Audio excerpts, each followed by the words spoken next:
মুখ্যমন্ত্ৰীয়ে কৈছে মই আপোনালোকক শুনাই দিলো আপোনালোকৰ ধাৰ আছে আপোনালোকে টেপিং ফেপিং কৰি লওক বুলি কৈছে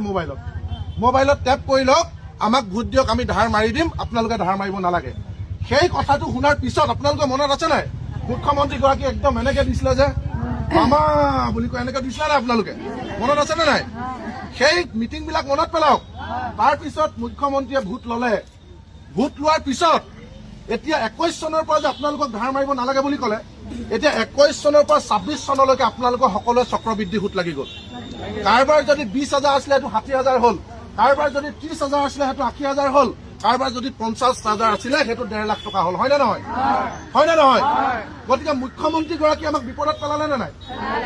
তেওঁ যদি ধাৰ মাৰি দিম বুলি নকলেহেঁতেন আমি যেন তেনে মাৰি থাকিলোহেঁতেন হয় নে নহয় তেওঁ ক'লে এইটো ৰেকৰ্ডিং আপোনালোকে বন্ধন বেংকৰ মেনেজাৰ বিলাকক দেখাই দিব কোনোবা পুলিচ বিষয়া গ'লে আপোনালোকে ধুনীয়াকে তেখেতলোকক ক'ব যে আপোনালোকে চাওক আমি ধাৰ মাৰি আছিলো অসমৰ মুখ্যমন্ত্ৰী তেতিয়াৰ বিত্তমন্ত্ৰী ভঁৰালৰ মালিক ধনৰ মালিকে কৈছিলে তোমালোকে ধাৰ মাৰিব নালাগে আমি ধাৰ মাৰি দিম গতিকে তেওঁৰ কথা শুনি আমি বিপদত পৰিলো নাই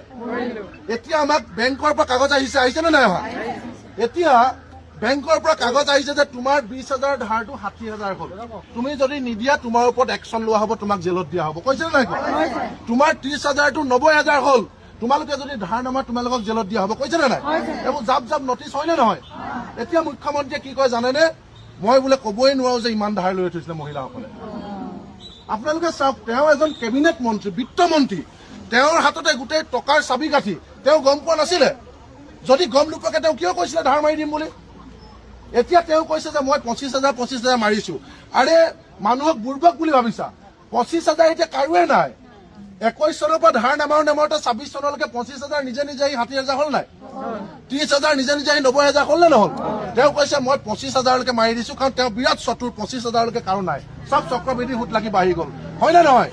গতিকে এতিয়া আমাৰ কথাটো খুব স্পষ্ট অসমৰ মুখ্যমন্ত্ৰী ডাঙৰীয়াই আমাক বিপদত পেলাইছে মুখ্যমন্ত্ৰী ডাঙৰীয়া উদ্ধাৰ কৰিব লাগিব হয় নে নহয় 1250 টকা অৰুণোদয় দি 50,000 টকা যদি বেংকৰ ধাৰৰ নটিচ পঠাই আমি বাচি থাকিব পাৰিম নেকি 10,000 টকা উদ্যমিতাৰ চেক দি 1 লাখ টকা যদি ধাৰ বিচাৰি ঘৰলে পুলিচ পঠিয়াই আমি দিব পাৰিম নেকি হেত প্ৰভু কি তোমাৰ লীলা চামুচাৰে দি তুমি বেলচাৰে দি নিলা সেইটো হৈছে নাই কথা হৈছে নে নাই হোৱা 1250 টকা দি এতিয়া আমাক নটিচ পঠাই জাপ